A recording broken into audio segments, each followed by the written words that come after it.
Welcome back to the Y channel. Before we get started, you know the drill. Make sure you subscribe to the channel, hit that notification bell, and please smash the like button right now to support the show.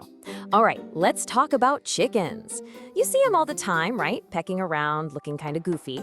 But what if I told you that inside that little head is one of the most wild and advanced visual systems on the entire planet? Well, today we're diving deep into how a chicken really sees the world. And trust me, it's gonna blow your mind. So just take a good look at this guy. Yeah, he seems pretty ordinary, but his eyesight, it is anything but. This bird has a visual system so sophisticated, it can spot a tiny little seed on the ground, while at the exact same time, keeping an eye out for a hawk circling way up in the sky. I mean, just think about that for a second. That's some next-level multitasking, a true feat of biological engineering. And that leads us to the big question, right? The whole reason we're here. With its eyes stuck on the sides of its head, how in the world does it do that? How can it possibly see what's directly in front of it? How does it judge distance well enough to nail a single piece of corn with its beak with perfect accuracy? Well, the answer is this incredible story of evolution, some serious trade-offs, and some seriously clever biological hacks. Okay, so to really get this, you have to put yourself in a chicken's shoes, or talons, I guess. A chicken is first and foremost lunch for a lot of other animals. It is a prey species, and when you're on the menu, your main job isn't focusing on just one thing. Your job is to see everything, all at once, so you don't get eaten. This creates a huge evolutionary problem, a real paradox that nature had to figure out how to solve. Let's break this down because it's really a tale of two different species. You've got predators, like us humans, and you've got prey, like chickens. Our eyes, they're on the front of our faces. Why? For hunting. It gives us awesome binocular vision, which means fantastic depth perception. We can tell exactly how far away something is. But a chicken's primary goal is totally different. It's just to survive. So its eyes are on the sides. It's a massive trade-off, really. It gives up that great 3D vision in exchange for seeing almost everything around it at all times. So let's dig into the first piece of this puzzle, the chicken's incredible panoramic view. And honestly, you can think of this as a legitimate superpower. It allows the chicken to exist in a world where almost nothing can sneak up on it. Get ready for this number, 300 degrees. That is a chicken's field of view, 300. For comparison, we humans, we've got about 180 degrees on a good day. A chicken can see almost completely behind itself without even moving its head. It just has this tiny little 60-degree blind spot right at its back. It's basically like having eyes in the back of your head. And the way it pulls this off is through something called monocular vision. It's a pretty simple idea when you think about it. Each eye works independently, sending a totally different picture to the brain. So imagine you're watching two movies at the same time, one with your left eye and a completely different one with your right. That's kind of what the world is like for a chicken. But there's a catch. There's always a catch, isn't there? This is that big evolutionary trade-off we were just talking about.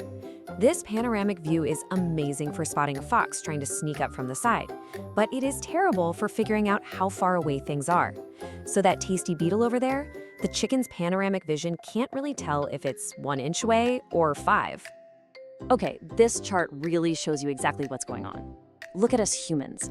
A huge chunk of our vision, that big 120-degree bar, is seen by both of our eyes at the same time. That's our binocular overlap, and that's what gives us a rich 3D vision.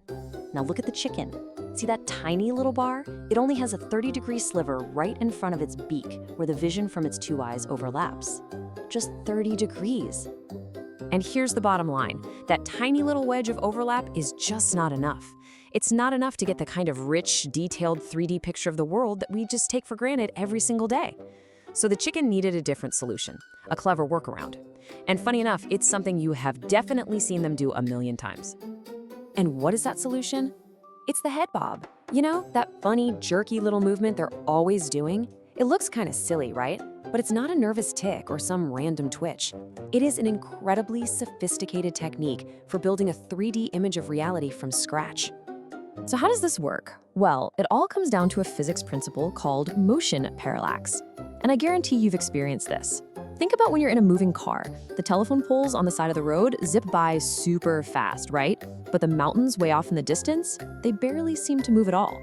Your brain automatically uses that difference in speed to figure out what's close and what's far. Well, a chicken does the exact same thing just by bobbing its head. It happens in two distinct parts. First up is the hold phase. As the chicken's body walks forward, its head stays almost perfectly still, locked in space.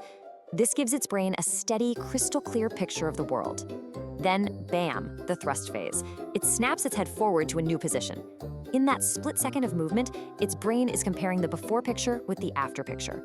It calculates how much everything in its vision shifted, and from that data, it builds a perfect 3D map of its surroundings.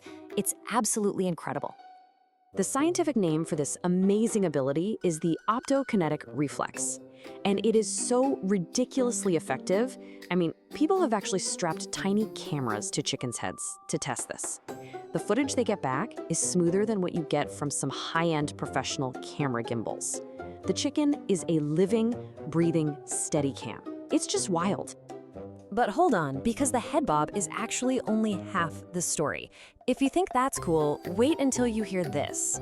The most mind-bending part isn't what the chicken does with its body, it's what's happening inside its brain. This is where we get to its real visual secret weapon. So chickens have something called brain lateralization on a whole other level. Basically, the left side of their brain and the right side of their brain are highly specialized to do very different jobs. This lets them process two totally separate streams of visual information at the exact same time.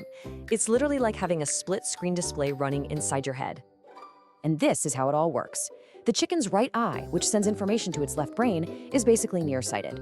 It's designed for focusing on tiny details right in front of it, telling the difference between a tasty seed and a useless little pebble. At the same time, its left eye is connected to the right brain, and that one is farsighted. It is constantly scanning the sky, the horizon, looking for any hint of movement, any sign of a predator. So the chicken is literally searching for its dinner and watching out for hawks at the exact same time. That is survival multitasking at its absolute finest. Oh, and if all of that wasn't enough to blow your mind, get this. Chickens also see in colors we can't even imagine. They're tetrachromatic. We have 3 types of color cones in our eyes. They have 4. This lets them see colors into the ultraviolet spectrum, which is totally invisible to us. Plus, they have a special double cone in their retinas that makes them exquisitely sensitive to any kind of motion. It's just another layer of awesome to their vision. Now, this might be the craziest part of the whole thing. This entire split-screen brain setup, it starts before the chicken even hatches. Inside the egg, the little chick embryo actually turns its head so its right eye is pointed towards the shell where it can get more light. That little bit of extra light exposure starts training the left side of its brain for all those detailed, up-close jobs later in life. It's literally programming its own brain before it's even born. The researcher Leslie J. Rogers really put it perfectly. She said that this bird, which we so often dismiss and disrespect, possesses a level of cognitive and perceptual complexity that absolutely demands our respect. It's a creature that is just perfectly and exquisitely adapted to its world. It really makes you think, doesn't it? So, after all that, are chickens really bird-brained? I don't think so. The next time you see a chicken bobbing its head, remember what you're actually watching. It's a prey animal with 300-degree panoramic vision, using motion parallax to construct a 3D map of its world, all while its split brain is simultaneously foraging for food and scanning for predators in a spectrum of colors you can't even see. Maybe bird-brained is just another way of saying brilliantly adapted. Thanks for watching. If you learned something new about your feathered friends, please subscribe to the Y channel, turn on the bell, like this video, and share it with everyone.